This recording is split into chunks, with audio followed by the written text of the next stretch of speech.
그 대한민국 개발에 있어서 그 첫 번째 서울, 서울의 개발은 어떤 식으로 이루어졌는가, 그 부분을 한번 다뤄볼까 뭐 생각을 해서 많은 좀 책도 좀 봤고요. 그리고 이 얘기를 하기 이전에 역사저널 그놈이라는 방송이 있어요. 그 방송을 많이 인용했다, 이렇게 먼저 말씀을 드리고 시작할게요. 강남 얘기를 좀 하자면 1963년에 편입된 땅이 강남이에요. 그러니까 서울로 편입된 땅이 강남이고요. 그전에는 이 강남이 서울시가 아니었어요. 그러니까 서울시로 주소가 안 돼 있던 거죠. 그때 당시에는 시흥시, 그리고 양주, 그리고 경기도 광주, 그쪽에 속해 있었어요. 강남이 이렇게 몇 개 이렇게 쪼개가지고 그쪽에 속해 있었기 때문에 서울이란 주소가 없었죠. 그런데 1964년도부터 이제 편입을 서울로 편입을 시킨 거예요. 지금 현재의 지도상 그런 식으로 됐고요. 그래서 이게 이렇게 보면 다 뭐 강남이 이렇게 된 이유는 나중에 설명하겠지만 다 북한 때문에요. 어떻게 보면 안보 문제 때문에. 그래서 1963년도부터 박정희 정권 때 위로는 넓히지 못하는 거죠. 그러니까 38선이 있으니까. 그러니까 밑으로 그리고 옆으로 이렇게 넓혀 나간 거죠, 땅을. 그게 이제 강남의 시초였습니다. 이제 본격적으로 이제 63년도부터 이제 강남에 이제 개발이 시작된 거예요. 63년도부터. 뭐 아시겠지만 그 박정희 정권이 61년도에 쿠데타로 인해서 이제 그 군부 세력으로 이렇게 정권을 잡았잖아요. 그래서 그 이후로 뭔가를 보여주기 위한, 그러니까는 이는 군부 정권이었기 때문에 뭔가를 보여줘야 돼요. 뭔가를 보여주지 않으면 국민들이 따라오지를 않으니까. 그래서 제일 먼저 시작한 게 강남 개발이라는 거죠. 그래서 이때 정부에서 시작한 게 어떤 식으로 강남을 땅을 사들였냐. 뭐 땅을 사들이는 사람은 다 공무원들이에요. 공무원들이 땅을 그때 당시에 뭐 땅을 뭐 얼마나 했겠습니까? 그러니까 땅을 막 사들인 거죠. 그러니까 저기 원래 주인들한테는 그냥 공무원이 아닌 것처럼, 그냥 뭐라고 할까요? 일반 시민인데 이제 뭐 내가 여기서 뭐 그냥 농사나 짓고 아니면 뭐 정자나 짓고 이렇게 살려고 땅을 구입하는 형식으로 막 이렇게 땅을 막 구입을 한 거였죠. 그렇게 하면서 강남이 개발되었는데, 뭐 개발될 때에 성장한 지금 현재의 대기업들이 그때 당시에 많이 성장을 한 거였고요. 강남으로 인해 가지고 개발을 한다는 그 이유로 현재의 대기업들이 그때 다 큰 거예요. 얘기 안 해도 다 아시겠죠. 그래서 현재의 압구정동하고 신사동, 여기에는 이제 현대가 많이 진출해 있고, 그리고 잠실은 뭐 다 알다시피 롯데, 그리고 양재는 이제 삼성, 이런 식으로 어떻게 보면 지금 현재 부동산 가치 하면은 뭐 어마어마하죠. 이런 부동산 가치를 올려 가지고 이제 그 자금력을 좀 풍부하게 해서 다른 사업에도 뛰어들고, 그래서 이제 대기업이 되는 거죠. 됐던 거죠. 지금 현재 대기업들이 다 이런 식으로 성장해 왔다는 겁니다. 가장 이 시대를 잘 나타낸 그 영화를 소개를 하자면 강남 1970이라는 영화가 있잖아요. 저도 그거 재밌게 봤는데, 김래원하고 누굽니까? 잘생긴 친구. 그 친구 이름은 그냥 구준표로밖에 기억이 안 나네요. 이제 김래원하고 그 두 사람이 주인공으로 나온 1970, 강남 1970이라는 영화가 있습니다. 그 영화가 거기 보면 그런 형식의 강남 개발에 대한 그 히스토리를 그 영화화한 거죠. 그거 뭐 보시는 것도 나쁘지 않아요. 자, 그래서 61년도에 군사정권이 들어서고 나서 그때 박정희 정권에서 어떤 걸 했냐면 경제개발 시스템으로 5개년 계획을 잡은 거예요. 5개년 계획. 5년. 그러니까 5개년 계획을 잡아서 이걸 시작으로 해서 개발을 진행하게 된 겁니다. 지금도 제가 이 얘기를 한번 한 적은 있는지 모르겠지만 각 그 지자체마다 5년 단위로 5개년 계획을 잡아요. 아마 이게 이때부터 생겨나지 않았나 이렇게 저는 생각하고 있고요. 그래서 이제 개발할 곳을 정해놓는 시스템이 이때부터 생겨난 거죠. 자, 이렇게 해서 강남을 개발하려고 했는데 이 강남이라는 곳이 지금도 뭐 최근에도 뭐 물난리가 안 났잖아요. 원래 물난리가 많이 나는 동네예요. 그게 늪지대니까 늪지대의 땅이었어요. 그러다 보니까 이게 뭐 강남은 이게 거의 뭐 개발을 해도 되나 안 되나 할 정도로 가호뚱한 거였죠. 그러니까 거기에는 뭐 그냥 배밭이었고 그냥 뻥밭이었어요. 뭐 그러니까 사람이 살기에는 정말로 안 좋은 땅, 그런 인식이 많았고요. 그래서 그때 당시에는 강남보다는 서울을 확장을 시켜야 되니까 강남보다는 가장 유력한 그 동네가 부천이었어요. 부천. 부천 지역이 그 현재의 부천이죠. 부천 지역이 이렇게 서울시로 편입을 시키는 그런 식으로 하려고 했었습니다. 처음에는 그런 식으로 하려고 했었는데 이게 나중에 뭐 그쪽으로는 안 되고 강남을 그냥 개발한 거였죠. 이거는 또 여담일 수도 있는데 이런 게 있어요. 그때 당시에는 그때 당시가 아니고 이게 뭐냐면 이 지하철 1호선이 생긴 게 제가 알기로는 1974년 그때 서울 지하철 1호선이 아마 탄생되었을 거예요. 그러니까 뭐라고 해야 되니까 이렇게 이것도 개업이라고 해야 되나? 하여튼 뭐 지하철 1호선이 개통. 1974년도에 지하철 1호선이 개통이 된 거죠. 그때 이렇게 개통됐을 때 이제 그 지하철 노선을 보면 그 부천하고 인천하고 이렇게 가잖아요. 그래서 그때 당시에는 부천을 그 서울시로 하려는 움직임이 많았었습니다. 지금은 뭐 그렇게 시행은 그렇게 안 됐지만, 그래서 아마 이런 상황을 저도 한번 느껴봤는데 이런 거 있었을 거예요. 그 지하철역 남영역에서 시청에 갈 때, 시청으로 갈 때, 남영역에서 시청 가는 그 사이에 지하철에 불이 잠깐 꺼졌다가 켜지잖아요.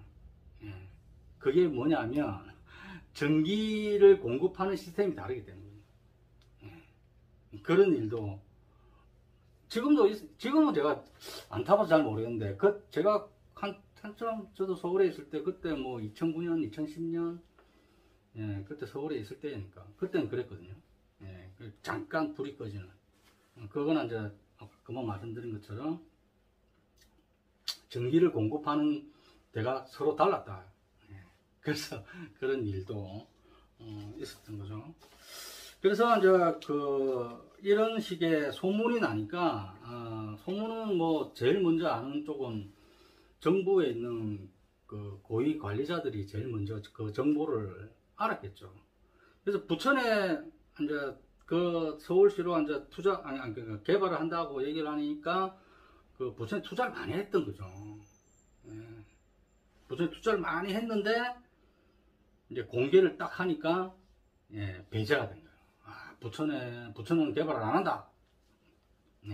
이렇게 된 거죠. 좀 황당한 거죠. 일단 이 이후의 일은 저도 모르겠습니다. 이 이후에는 뭐 그 사람들이 다시 또 땅을 팔았든지 뭐 했겠죠.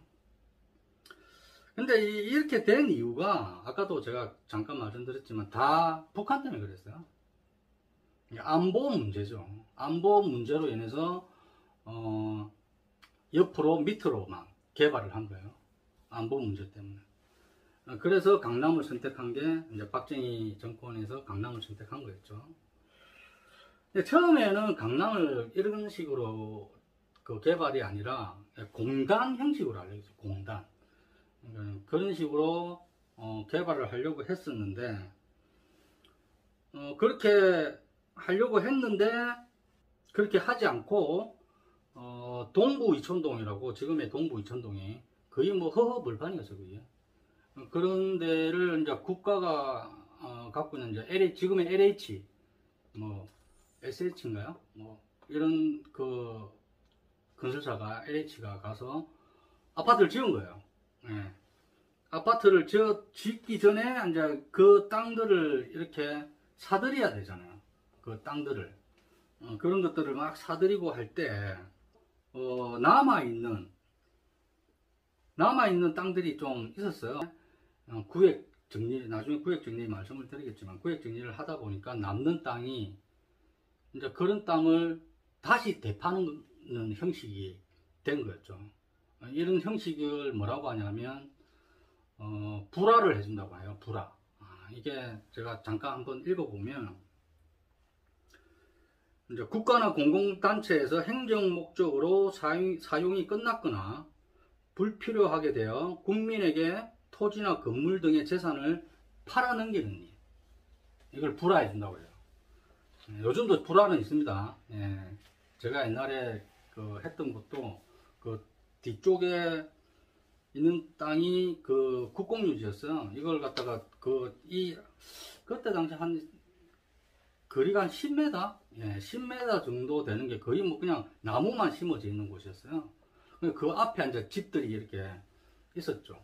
그 집들한테 이렇게 뭡니까? 그걸 청량이라고 하죠. 예, 청량을 재어 가지고 그거를 그 앞에 사는 집들한테 불화를 해준 거예요. 그러니까는 자기 평수가 35평 정도인데 이게 이제 7평, 8평 정도 되니까 같이, 예, 그 포함을 시켜서 다시 등기부등본을 만들고 그런 경우가 있었어요. 제 경험상. 예, 그런 식으로 불화를 해준다라는 뜻이 바로 이런 뜻인데, 그래서 국가 기업이 이제 LH죠. 그런 LH하고 어떻게 보면 몇몇 기업들하고 같이 이렇게 개발을 한 거예요. 그래서 이제 제일 먼저 한 게 동부 이촌동에 그 땅을 갖다가 LH가 건설을 하고 거기서 나타난 게 71년도, 예, 71년도에 한강맨션이라는 아파트가 지어진 거예요. 한강맨션. 예, 그게 동부 이촌동입니다. 한강맨션이 그렇게 세워져서 이때부터 한강변에 대한 부동산 개발이 시작된 거죠. 예. 참 역사적으로 볼 때 좀 기념비적인 또 날입니다. 이때가. 그래 또 조금 더 내려가다 보면 68년도에 시행됐던 있어요. 윤중로, 지금의 윤중로가 아니고 그때 당시 윤중로, 예, 재방공사를 했었습니다. 현재에는 이게 이제 벚꽃길로 유명한 곳이죠. 벚꽃길로 유명한 곳이 윤중로예요. 봄 되면 막 어마어마하죠. 화려하고. 그래서 이제 이때는 또 여의도를 또 이렇게 개발을 하기 위해서 많은 이렇게 뭐라고 할까요? 개발에 필요한 게 제일 뭘까요? 모래잖아요. 모래. 예. 개발을 하려면 모래가 있어야 되잖아요. 집을 짓고 하려면. 이 모래라든지 흙, 이런 것들이 필요한데 어디서 가져왔냐면 밤섬에서 가져왔어요. 밤섬 아시죠? 예. 밤섬에서 가져왔는데 밤섬을 폭발을 시켜가지고, 예, 거기서 모래, 흙 같은 것들을 조달해 왔다는 거죠. 야, 뭐 하여튼 당시에는 그랬습니다. 그냥 뭐 그냥 밀어붙인 거죠. 예, 뭐 아무도 뭐라고 할 수도 없고. 근데 이때 당시에 밤섬에 그러니까 살고 있었던 분들이 어떤 분들이었냐면, 이런 얘기하면 좀 뭐하지만 그때 무당들이 그쪽에 많이 살았대요. 예. 모르겠습니다. 왜 그쪽에서 그러니까는 좋게 말하면 무속인들인데, 무속인들이 왜 거기에서 많이 살았는지는 모르겠어요. 하여튼 무당들이 많이 살았는데, 그 사람들을 다 쫓아내고 그냥 밤섬을 폭파시켜서 그쪽에 있는 모래들을 싣고 와서 여의도를 개발을 한 거죠. 예, 그런 식으로 개발이 진행됐다고 합니다. 이때 당시에 또 한 사람을 또 얘기를 해야 되는데, 당시의 서울시장, 그러니까는 68년도 그 전에는 다른 시장이었는데 그 시장은 잘 모르겠고요. 68년도에 그 서울시장이 김현옥이라는 분이었어요. 이 김현옥이라는 분이 원래는 이제 부산시장을 하고 있었어요. 부산시장을 하고 있었는데 굉장히 이제 그 별명이 돌격대장. 그러니까 개발을 위해서는 막 물불 안 가리고 개발하는 거죠. 부산에서도 그렇게 했고, 그러니까 부산에서 그렇게 했다라는 걸 박정희가 알게 된 거죠. 그러니까는 서울로 불러 올린 거죠.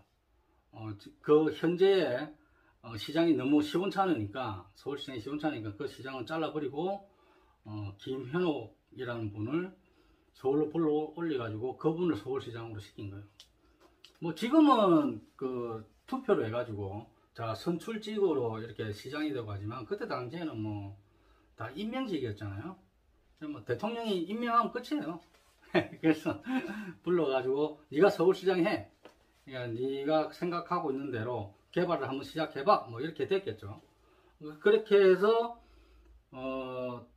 어떻게 보면 이때부터 68년도부터 거의 90년대까지, 예, 어떻게 보면 지금 형태의 개발이 다 이 사람 손에 다 한 거예요. 뭐 다리 놓아진 거라든지 도로, 그리고 터널, 뭐 그런 거죠. 그런 것들을 다 토목공사죠. 그러니까 토목공사를 김현옥 시장이라는 이분이 당시에 다 한 거예요. 그게 지금까지도 이어져 오고 있는 거고, 뭐 좋게 보나 나쁘게 보나 어쨌든 간에 이 사람이 한 거는 사실이니까, 그래서 말씀을 드린 거고요. 이때 아까 제가 말씀을 드렸지만 이때부터 시작된 게 토지구획 정리사업이라는 걸 하게 됩니다. 토지구획 정리사업이 뭐냐면, 제가 또 한번 읽어 드릴게요. 대지로서의 효용 정진과 공공시설의 정비를 위하여 토지의 교환, 분합, 기타의 구획 변경, 지목 또는 형질의 변경이나 공공시설의 설치, 변경에 관한 사업으로, 크게 얘기를 하자면 계획, 개발, 환지의 3단계로 진행하는 게 토지구획 정리사업이라는 거죠. 아, 이거 어렵다, 그죠? 지금 들어도 어렵습니다. 이걸 좀 정리를 하자면, 옛날에는 뭐 또 도로라는 게 뭐 이렇게 반듯반듯하지 않았잖아요. 이렇게 꼬불꼬불 도로가 다 그랬잖아요. 이 꼬불꼬불한 그 길들을 이 반듯반듯하게 이렇게 격자 형식으로 이렇게 반듯반듯하게 연결을 시킨 게 이제 토지구획 정리사업이라는 거예요. 그래서 그런 것들을 개발을 한 게 김현옥 시장이고요. 그러니까 이제 원래 살던 사람들은 어떻게 했을까요? 그런 사람들은 땅을 하나 딱 지정해가지고 이거는 네 땅 하고 그냥 준 거예요. 그 사람이 그 전에 몇 평을 갖고 있든지 그건 상관없이 그냥 정해주는 대로 자기가 땅 가지고 가는 거예요. 그때는 그런 시절이었습니다. 뭐 반항도 없죠. 뭐 군부 시대였는데, 뭐 군정 시대였는데, 뭐 반항도 못하고 그냥 주는 대로 받아간 거예요. 그런 시대였고, 그런 시대에서 또 이렇게 정리를 하다 보니까 남는 땅들 있잖아요. 그런 것들을 또 이렇게 국가가 취해가지고, 이 취하는 것을 채비지라고 해요. 채비지라는 것을 다시 또 일반인들한테 불화를 해주는 거죠. 그러니까 뭐 어떻게 보면 2중 3중으로 이렇게, 네, 토지구획 정리사업을 한다는 명목으로 국가가 이제 정부가 많이 이렇게 정부 소유로 많이 갖고 온 거죠. 근데 중요한 거는, 이것도 뭐 중요한데, 그래서 이제 그 구획 정리를 하고 나면 거기에다가 이제 개발을 하기 위해서 공사를 하잖아요. 그럼 이제 자기 땅이 포함이 됐으니까 그때부터 소유주한테 공사비를 땅 주인한테 내게 한 겁니다. 공사비를. 이렇게 보면 참 뭐 거의 뭐 깡패가 그런 깡패가 없죠. 근데 중요한 거는 이런 거예요. 그때 그게 만약에 땅값이 강남 땅값 그때 뭐 형편없었거든요. 땅값이 만약에 1,000원이었다 원래는. 근데 개발을 하고 나서 이게 한 4,000원 5,000원 되는 거예요. 땅값 확 뛰는 거죠. 근데 이 사람이 갖고 있는 땅이 한 뭐 50평이었다. 그럼 1,000원짜리가 50평이라 해봤자 얼마겠어요? 5만원 밖에 안 되잖아요. 근데 내가 뭐 한 25평밖에 못 갖고 갔다. 내가 50평인데 절반 뚝 떼가지고 25평밖에 못 갖고 갔다. 근데 이게 평당에 5,000원인 거예요.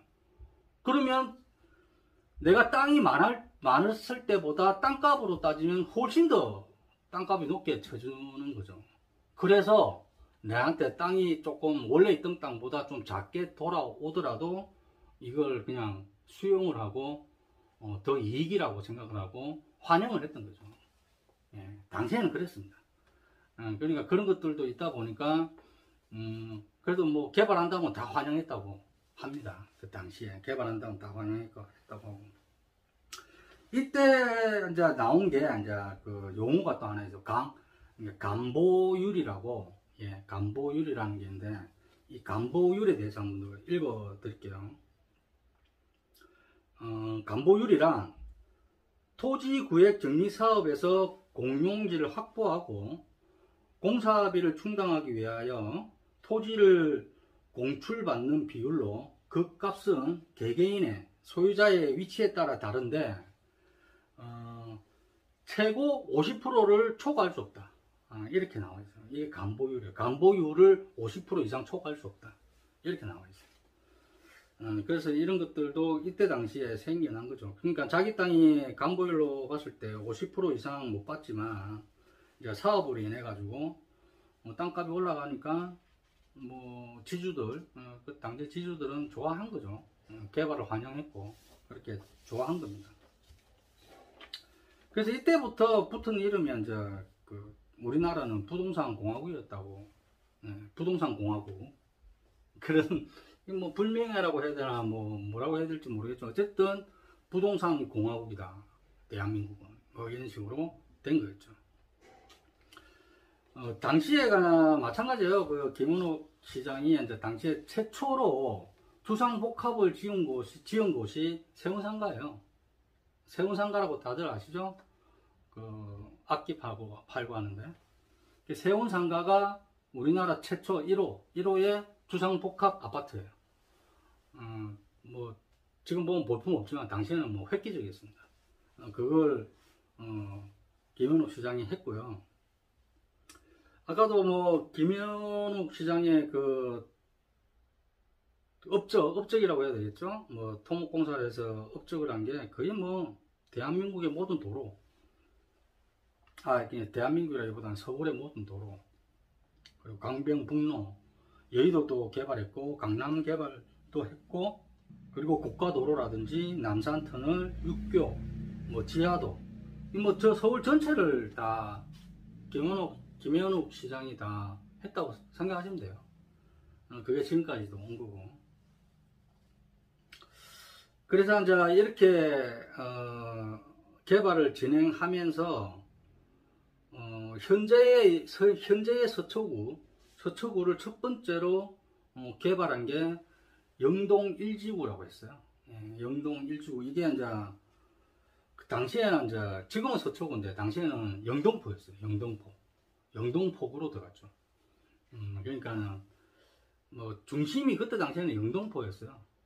그래서 이걸 뭐라고 할까요? 그 편입을 한 거죠, 서울시로. 그래서 첫 번째 한 게 영동 1지구의 개발이라고 명칭을 한 겁니다.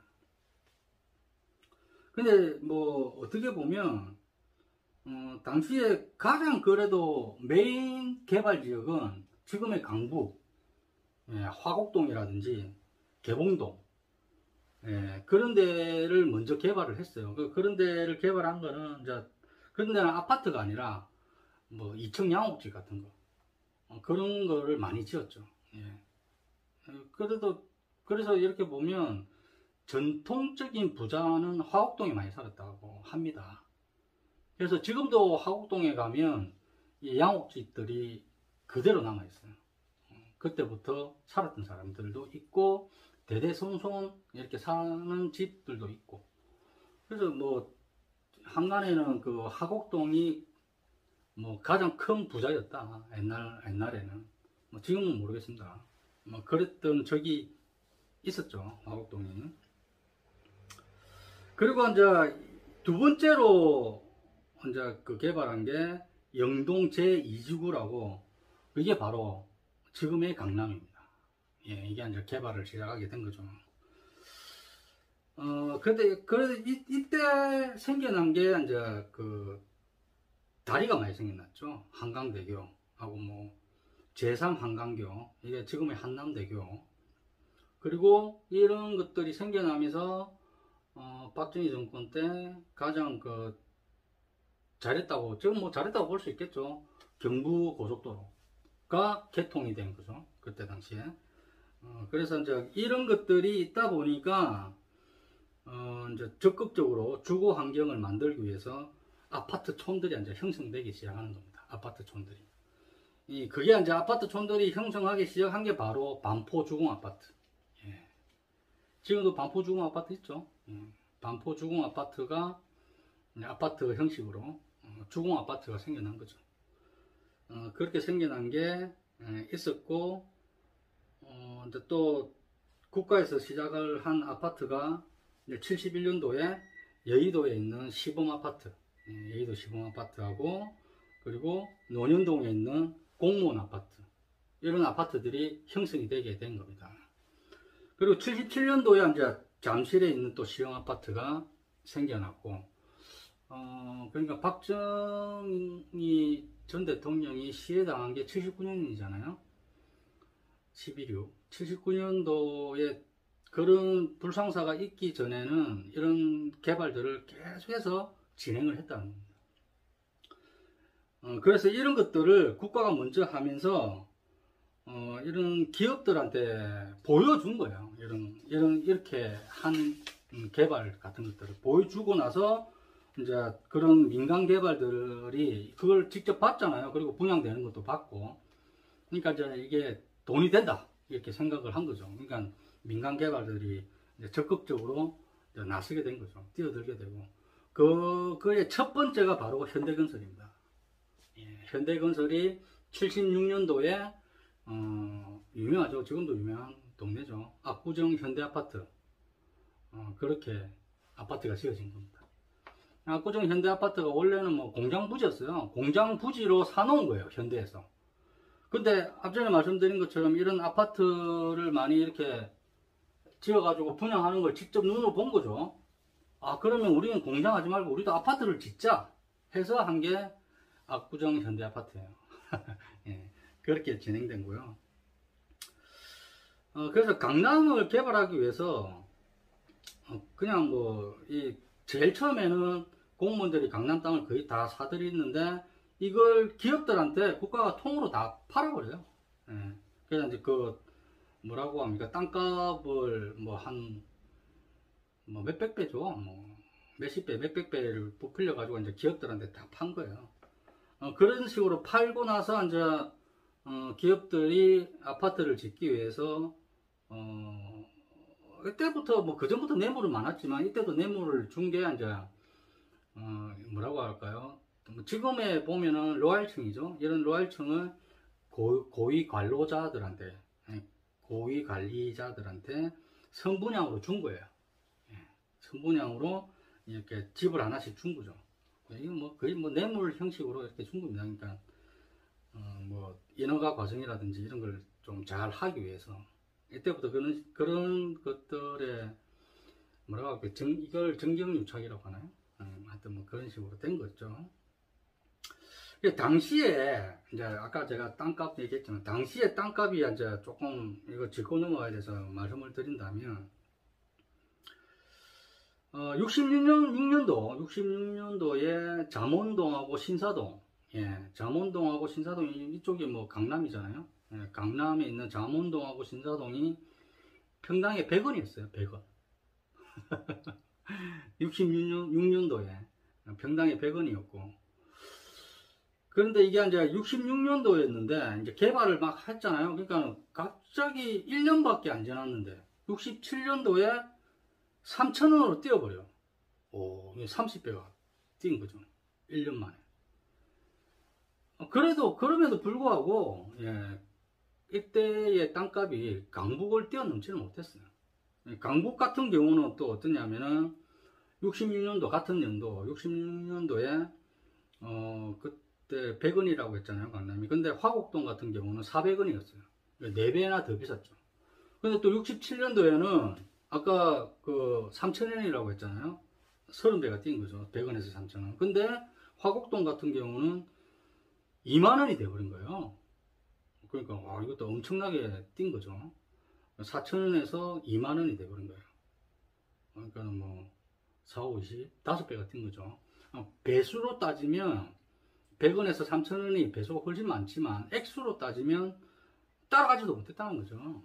이때만 하더라도 60년대, 중후반만 하더라도, 강남이 뭐 강북을 따라갈 수가 없었습니다. 네. 그때 당시에는 그랬죠. 근데 어쨌든 강북이 훨씬 비쌌고 60년대 말까지 강남은 뭐 똑같이 뭐 3,000원, 4,000원 평당에 그랬고요. 강북 같은 경우는 뭐 서교동이라든지 연희동 이런 쪽은 거의 7만원 평당에, 평균 평당에 7만원 정도 했었어요. 그러니까 많이 차이 나죠. 예. 차이가 뭐 거의 뭐 몇 배입니까? 예. 많이 차이 납니다. 10배 이상 차이 났으니까요. 하여튼 이런 식으로 차이가 많이 난 게 강남하고, 그때 당시에 강남하고 강북이었다. 그래서 이때 이제 중요하게 생각한 게, 누구를 그러면 강남 쪽에 가서 살게 할 것인가. 이런 그 화두가 된 거죠. 누구를 살게 할 것인가.